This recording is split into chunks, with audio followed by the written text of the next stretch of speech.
మన బాడీలో జాయింట్స్ అంటే the places where two bones meet like fingers, knees, ankles. ఇవి మనకి మూమెంట్ ఇచ్చే హింజెస్ లాగా పనిచేస్తాయి.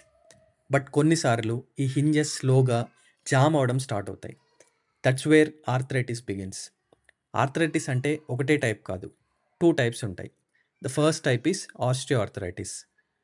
ఇది మన లైఫ్ జర్నీలో స్లోగా డెవలప్ అవుతుంది.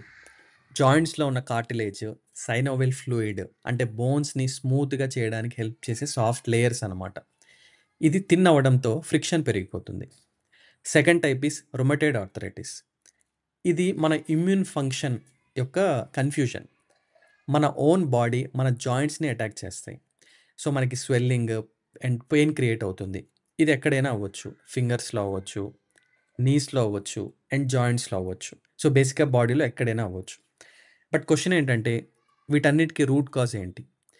మనం మెయిన్గా చెప్పాలంటే the first root cause is excess wait, దాంతోపాటు లో యాక్టివిటీ ఉండటము, ఎట్ ద సేమ్ టైం మన బాడీలో న్యూట్రియంట్ డెఫిషియన్సీస్ ఉండటం, అండ్ ఫైనల్లీ స్ట్రెస్ ఉండటం.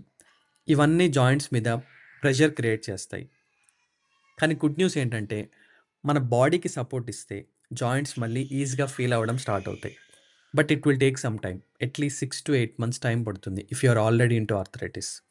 సో ఫుడ్ చేంజెస్ ద్వారా, మూమెంట్ ద్వారా, సింపుల్ స్ట్రెంథనింగ్ ద్వారా అండ్ యాంటీ ఇన్ఫ్లమేటరీ హ్యాబిట్స్ ద్వారా ఇవన్నీ మనం స్లోగా అలవాటు చేసుకుంటే ఆటోమేటిక్గా రిలీఫ్ వస్తుంది. సో ఆర్థరైటిస్ అనేది it's not just a disease, it's a disorder.